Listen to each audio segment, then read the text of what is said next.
चलो क्लास 8वां का हम लोग घर्षण के कारण पढ़ रहे हैं ना।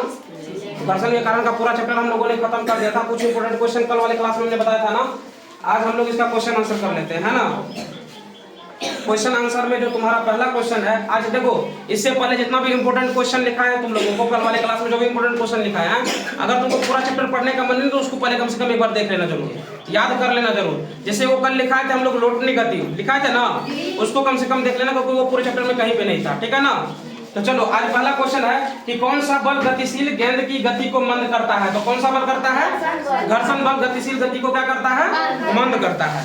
अगला है घर्षण बल क्या है, ये तुम्हारे चैप्टर में भी लिखा दिए हैं और इसमें भी है कि घर्षण बल जिसको हम लोग फ्रिक्शन फोर्स बोलते हैं, तो किसी वस्तु पर लगने वाला वह बल जो हमेशा गति का विरोध करता हो, वो हमेशा क्या करता है? गति का विरोध करता है, उसी को हम लोग क्या कहते हैं? घर्षण बल कहते हैं, है ना। और घर्षण बल हमेशा जिस वस्तु पर जो वस्तु गति कर रही है उसके विपरीत लगता है ना। तो ये पॉइंट भी लिखा दिया कि प्रत्येक वस्तु पर घर्षण बल उसकी गति के विपरीत दिशा में कार्य करता है, ठीक है। अगला है स्थैतिक घर्षण तथा सर्पिल घर्षण में अंतर बताइए। तो स्थैतिक घर्षण क्या होता है और सर्पिल घर्षण क्या होता है, इसका परिभाषा लिख देना है, कहानी खत्म है। स्थैतिक घर्षण को हम लोग इंग्लिश में क्या बोलते हैं? स्टैटिक फ्रिक्शन बोलते हैं। तो जब किसी वस्तु को विराम की स्थिति से गति में लाने का प्रयास किया जाता है तो उस स्थिति में लगने वाला घर्षण बल क्या कहलाता है? स्थैतिक घर्षण कहलाता है। अब देखो जो कोई वस्तु विराम की स्थिति में है उस पर जैसे ही उसको गति की स्थिति में लाने की कोशिश करेंगे उस पर कोई ना कोई घर्षण बल काम करेगा, उसी घर्षण बल को हम लोग क्या कहते हैं? स्थैतिक घर्षण कहते हैं। अब अगला है सर्पिल घर्षण जिसको हम लोग स्लाइडिंग फ्रिक्शन बोलते हैं। जब कोई एक वस्तु दूसरे वस्तु पर गतिमान हो तो उन दोनों सतहों के बीच लगने वाले घर्षण बल को क्या कहते हैं? सर्पिल घर्षण कहते हैं। और यह स्थैतिक घर्षण से क्या होता है? कम होता है। अब देखो एक वस्तु जब दूसरे पर स्लाइडिंग हो रहा है, मतलब गति हो रहा है, तो क्या हो रहा है? दोनों के सतहों के बीच में घर्षण बल कम कर रहा है ना, उसी घर्षण को हम लोग क्या कहते हैं? सर्पिल घर्षण कहते हैं। कोई दिक्कत है? तो यहाँ पर ये एक अंतर हो गया, इतना ही लिखना है, ठीक है। और जो सर्पिल घर्षण है वो स्थैतिक घर्षण से क्या होता है? हमेशा कम होता है, ठीक है। अगला है 4 नंबर का तुम्हारा, घर्षण बल की दिशा क्या होती है? तो घर्षण बल की दिशा हमेशा गति के विपरीत होती है। घर्षण बल की दिशा क्या होती है? हमेशा गति के विपरीत होती है। अगला है तुम्हारा 5 का कि पक्की समतल सतह पर लंबी क्वेश्चन पहले ये है कि जब गेंद को समान वेग से फेंकेंगे तो गेंद क्यों पक्की समतल सतह पर लंबी दूरी तय करती है।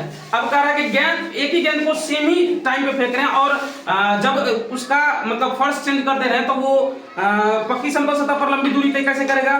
कच्ची सड़क पर कम दूरी तय कैसे करेगा? और कंकड़ी सड़क पर बहुत कम दूरी कैसे तय करेगा?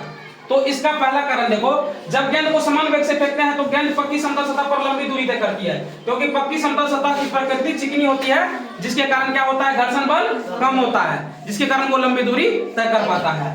अगला है तुम्हारा कि जो कच्ची सड़क है, कच्ची सड़क पर इसके अगर अपेक्षा बात करोगे तुम तो कम दूरी तय करेगा। क्यों? क्योंकि उसमें ऊबड़ खाबड़ भी होता है, तो हो सकता है थोड़ी सी कम दूरी तय करेगा। तो कच्ची सड़क पर कम दूरी तय करते हैं क्योंकि यहाँ घर्षण बल क्या होता है? ज्यादा लगता है। और उससे भी ज्यादा घर्षण बल किस पे लगता है? कंकरी सतह पर। तो कंकरी सड़क की सतह काफी खुरदुरा है, जिसके कारण यहाँ घर्षण बल अधिक कार्य करता है, परिणाम स्वरूप गेंद कम दूरी तय करता है। तीनों का समझ में आ गया ना? तो चिकनी सरफेस पे क्या होगा, कंकरी सरफेस पे क्या होगा और कच्ची सड़क पर क्या होगा, तीनों का पता चल गया। अब अगला है 6 नंबर का कि जब एक वस्तु दूसरी वस्तु की सतह पर गति करती है तो कौन सी वस्तु घर्षण प्रदर्शित करेगी।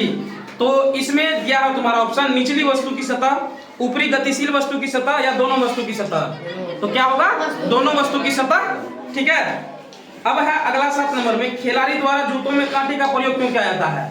तो कांटे का प्रयोग क्यों किया जाता है? ये तो सिंपल सी बात हमको समझ में आ रही है कि घर्षण को बढ़ाने के लिए किया जाता है। जैसे हम लोग लंबे सोल वाला जूता पहनते हैं, क्यों पहनते हैं? क्योंकि घर्षण बल बढ़े, जिसके कारण हमको चलने में क्या हो जाए? आसानी हो जाए। तो वही चीज लिखे हैं, कांटी जमीन में घुस जाती है जिसके कारण जूता और जमीन में बहुत अच्छी संपर्क स्थापित हो जाती है। परिणाम स्वरूप क्या होता है? घर्षण बल का मान अधिक हो जाता है और खिलाड़ी फिसल नहीं पाते हैं, तो अपनी क्षमता के अनुसार प्रदर्शन कर पाते हैं। कोई दिक्कत? अगला है घर्षण हानिकारक परंतु अनिवार्य है क्यों। ये तुमको पिछले वाले क्लास में मतलब उससे कल वाली जो क्लास हुई थी उससे एक पिछले वाले क्लास में हम घर्षण हानिकारक है क्यों ये लिखा दिए हैं, उसको तुम लोग लिखना। अगर नहीं होगा तो फिर इसको हम लिखा देंगे, कोई दिक्कत नहीं। अब अगला है 9 नंबर में, धारा रेखीय आकृति से क्या समझते हैं? हवाई जहाज की आकृति या नौ जहाज का विशेष आकृति क्यों प्रदान की जाती है। तो सबसे पहले ये समझते हैं कि धारा रेखीय आकृति से क्या समझते हैं। है ना। तो क्या होता है कि तरल पदार्थ गैस तथा द्रव, हम कल लिखा था ना, लास्ट वाला पॉइंट यही लिखा था ना, विज्ञान में तरल का मतलब गैस और द्रव दोनों हो गया, है ना। तो में गति करने वाली वस्तुओं की आकृति को विशेष प्रदान किया जाता है, जिससे घर्षण के मान को कम किया जाता है। अब विशेष आकृति देने का मतलब ही यही हुआ कि घर्षण के मान को क्या करना, कम कर देना, ठीक है। इसी विशेष आकृति को धारा रेखीय आकृति कहते हैं। यही जो विशेष आकृति दी गई उसको क्या कहते हैं हम लोग, धारा रेखीय आकृति कहते हैं। कोई दिक्कत?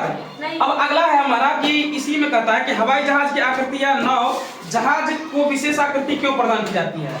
तो नाव जहाज रेखीय आकृति दिया जाता है, हवाई जहाज नाव जहाज की धारा रेखीय आकृति दिया जाता है ताकि हवा तथा जल से कम अवरोध या घर्षण हो सके। हवा और जल, क्योंकि समुद्र में समुद्री हवा भी बहती है ना, तो उससे और जल से इसको कम घर्षण या अवरोध कम हो, ठीक है। जिसके कारण क्या होगा, घर्षण कम होने से ऊर्जा का क्षय कम होगा। ऊर्जा का क्षय कम होगा तो आसानी से एक स्थान से दूसरे स्थान तक जा सकता है, ठीक है, गमन कर सकता है। कोई दिक्कत है यहाँ तक? नहीं है। आगे है कुछ तुम्हारा ऑब्जेक्टिव है, इसको देख लो। घर्षण वह बल है जो गति को डैश करता है, विरोध करता है। चिकनी सतह की अपेक्षा रुखी सतह डैश घर्षण उत्पन्न करती है, अधिक घर्षण उत्पन्न करती है।